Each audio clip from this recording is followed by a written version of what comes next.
Nah, adapun materi yang berikutnya yaitu sifat hukum sebagai objek kajian politik hukum. Nah, sebenarnya sebelumnya sudah dibahas bahwa relasi politik dan hukum itu memang memiliki keterikatan atau sebuah kaitan yang memang tidak dapat dipisahkan. Namun ketika terjadi relasi antara politik dan hukum, maka di situ ada sifat-sifat yang melekat pada hukum itu sendiri sebagai produk daripada politik hukum.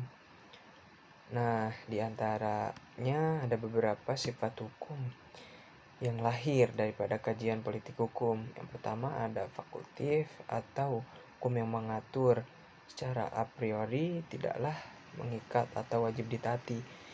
Yang kedua ada imperatif atau secara volunter, dapat dikatakan sebagai hukum yang memaksa dan konkret atau harus ditaati. Lalu ada represif, isinya yaitu terciptanya ketertiban dan terciptanya kepatuhan tanpa syarat. Lalu peraturan keras dan terperinci kebebasan bertindak dan juga persetujuan atau kepatuhan. Nah, sifat hukum represif ini dia tidak lebih tegas ketimbang sifat hukum imperatif. Jadi maksudnya sikap hukum represif ini tidak mengenal kompromi dan juga tidak mengenal kritik lah. Jadi ketika ada kritik atau dianggap sebagai ketidaksetiaan, ini pemberlakuannya atau dominasinya kekuasaan dalam artian politik hukum sendiri. Lalu ada materi berikutnya yaitu sifat hukum sebagai objek kajian politik hukum. Yang kedua, lanjutan dari sifat hukum sebagai objek kajian hukum. Yang pertama ada progresif.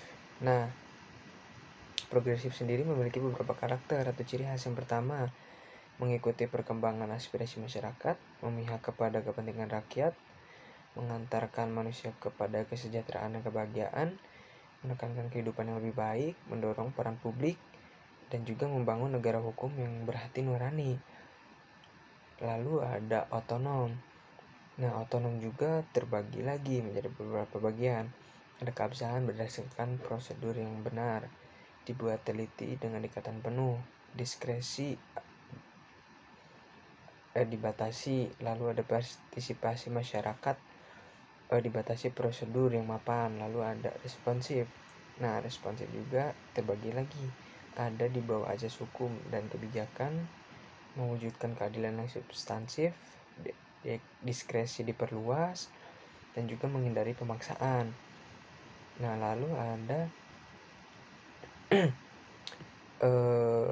dari pengertian di atas bahwasanya sifat-sifat hukum sebagai objek politik hukum itu kurang lebih ada 6. Yang pertama ada fakultatif, imperatif, represif, progresif, dan juga otonom, dan juga responsif. Seperti itu. Mungkin hanya itu yang dapat saya sampaikan, kurang lebihnya mohon dimaafkan. Assalamualaikum warahmatullahi wabarakatuh. Assalamualaikum warahmatullahi wabarakatuh. Perkenalkan, nama saya Yasbar Rasyid dari kelas A semester 2 Hukum Keluarga. Sini saya akan mereview materi mata kuliah dari politik hukum Islam. Nah, adapun materi yang pertama yaitu konsep dasar dari politik hukum. Dalam bahasa Belanda, politik hukum disebut dengan rechtspolitik. Nah, menurut L.J. van Apeldoorn mengatakan bahwa sebuah aktivitas menetapkan tujuan dan isi peraturan perundang-undangan hukum merupakan produk dari aktivitas politik. Nah, itu definisi politik hukum menurut L.J. van Apeldoorn. Nah, keduanya memiliki hubungan dan relasi yang sangat erat dan tidak dapat dipisahkan. Lalu ada menurut Sulyono Sukamto mengatakan bahwa politik hukum ialah memilih nilai-nilai dan menerapkan nilai tersebut. Bagaimana menentukan sebuah tujuan hukum itu agar dapat diterapkan dan juga tersampaikan isinya. Nah, lalu ada dengan dalam ruang lingkup politik hukum.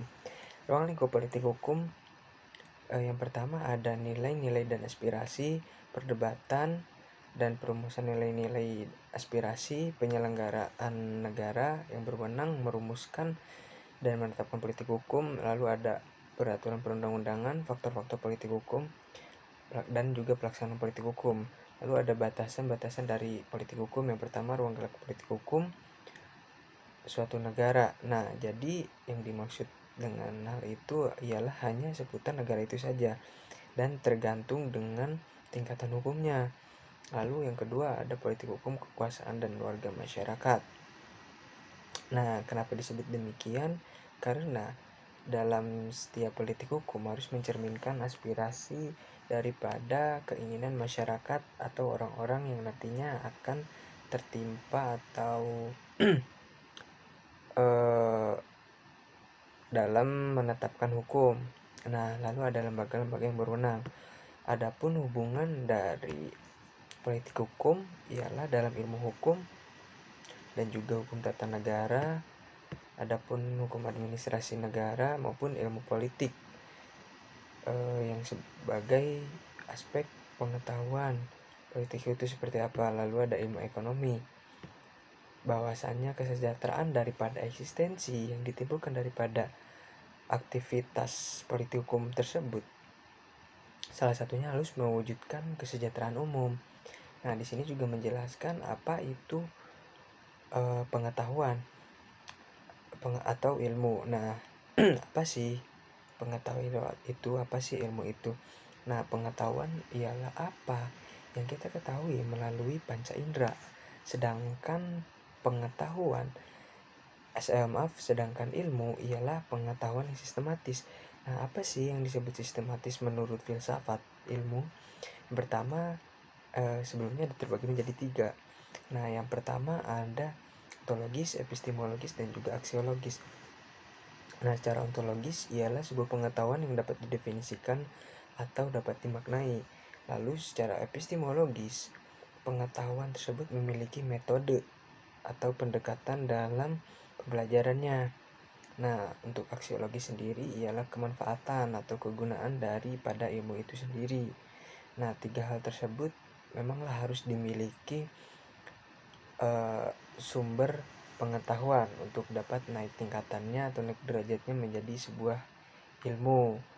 Jika 3 hal tersebut salah satunya atau tidak ada, tidak dapat dikatakan atau menaik tingkatan menjadi sebuah ilmu. Lalu yang kedua ada relasi politik dan hukum. Nah, istilah relasi atau istilah politik hukum terkesan bahwasannya politik hukum itu bersatu pandangan atau kalimatnya memiliki makna yang sama gitu dengan hukum.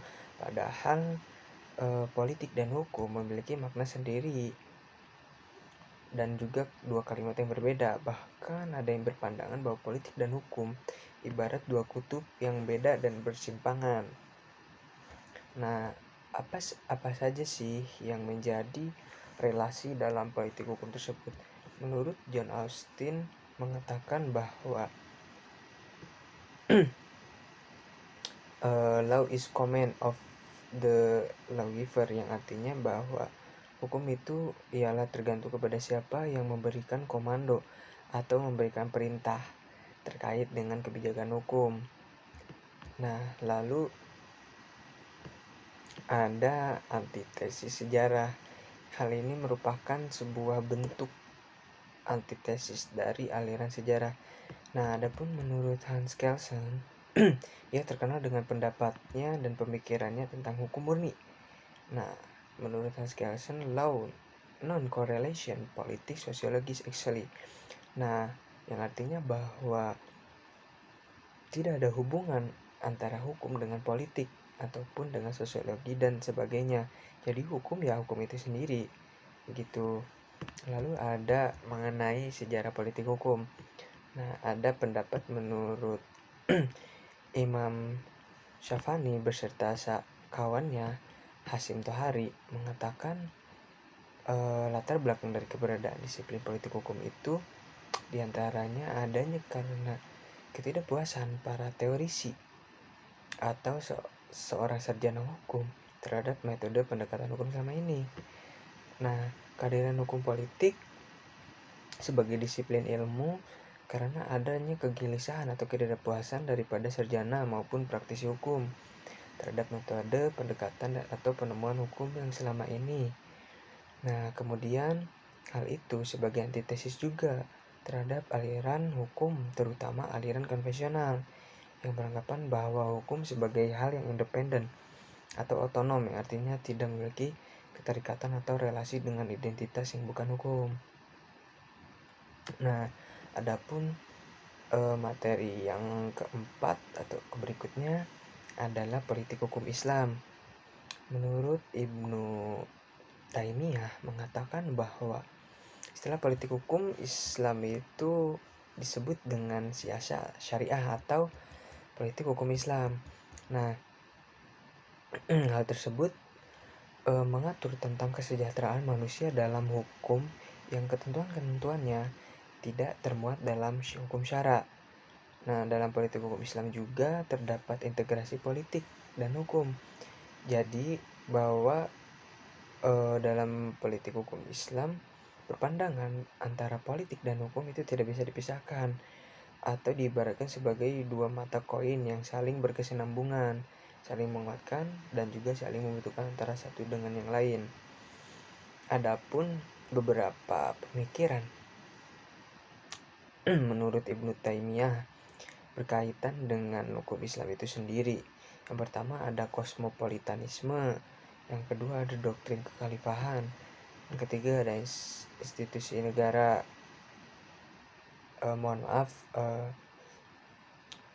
Yang ketiga ada institusi negara yang bahwasanya sangat dibutuhkan keberadaannya sebagai pengelola umat. Nah, adapun prinsip hukum Islam menurut Yahya S. Praja, yang pertama ada tauhid, keadilan, amar ma'ruf nahi mungkar, kebebasan, kemerdekaan, persamaan ataupun at-ta'awun dan juga toleransi.